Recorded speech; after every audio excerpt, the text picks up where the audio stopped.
Hello, everybody. It looks like somebody has left me a random note under my car windshield asking for some ethics support. So, let's help this person out.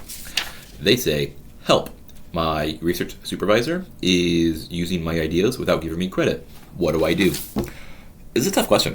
So this person presumably is a research assistant doing a job, right, to help guide a research project along. Oftentimes, the role of a research assistant comes with a couple of benefits, such as you get mentorship and you get support moving into the academic field you're working with, and it also typically provides financial compensation in the sense of some sort of funding.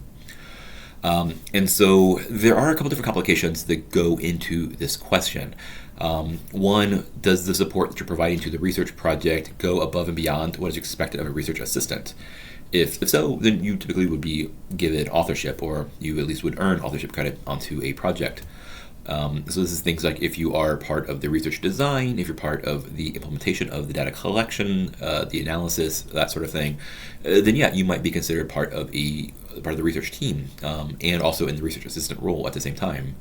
On the other hand, if you're doing sometimes what's called menial research tasks, things like starting a computer so that participants can do the research project itself, that's not typically enough to gain authorship credit, right? That's kind of covered by the funding you're provided.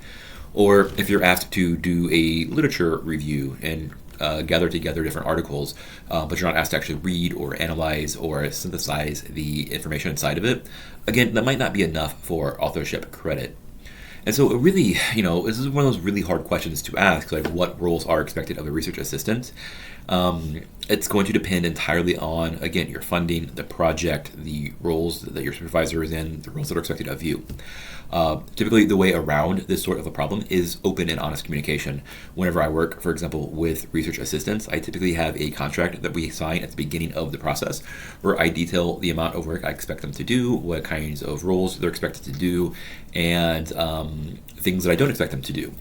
There's also clauses inside of this contract that say, if you feel like you're being asked to do more work that goes beyond this, this minimal level, then you should stop that work and come talk with me, because we need to maybe readjust roles, we need to readjust what I'm asking you to do, or potentially you're stepping a little further than maybe needs to be done. So open communication is always going to be key.